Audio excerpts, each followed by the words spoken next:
My grandmother had one rule her entire life. No one was to look into the large mirror in her bedroom after the sun went down. No explanation. No negotiation.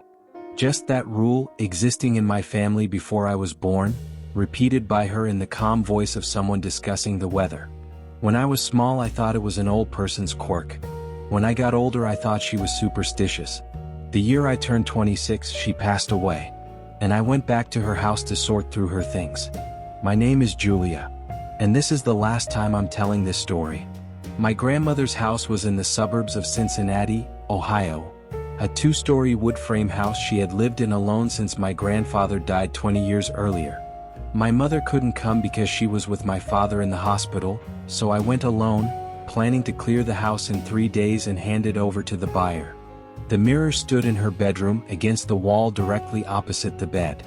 Large, nearly reaching the ceiling, dark wood frame carved with old patterns. Grandmother said it had existed before she was born, passed down from her own grandmother. I arrived late in the afternoon. I cleared the living room and the kitchen, and when it was fully dark I went upstairs to her bedroom. The mirror was watching me when I walked in. I know that sounds strange. Mirrors don't watch anyone. But there is no other way to describe the feeling when I stepped through the bedroom doorway and my eyes were immediately pulled toward that mirror, as though something in the room was paying attention to me entering.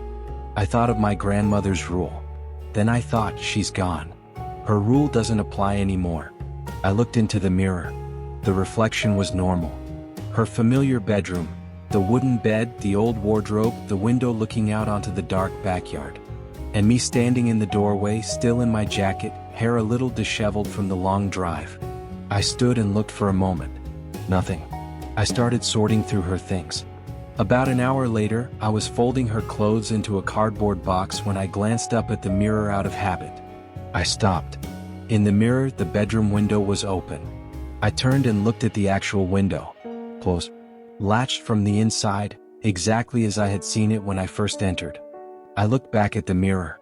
In the mirror, the window was still open, white curtains moving gently in a breeze that didn't exist. I stood still in the middle of the room, heart picking up, and compared the real room to the room in the mirror. The window, real closed, mirror open. The wardrobe, real closed, mirror open.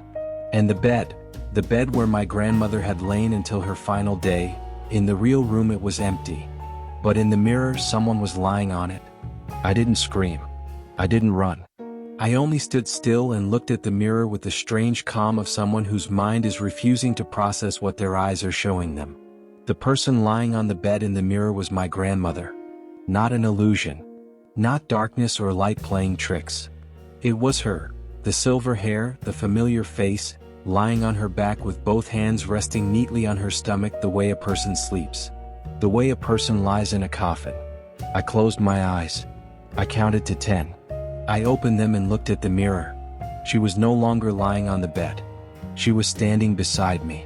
In the mirror, she stood just behind my left shoulder, looking directly into my eyes through the surface of the glass. Her face held no expression, not sad, not happy, not wanting to say anything. Just looking. I slowly turned my head. No one behind me. I looked back at the mirror.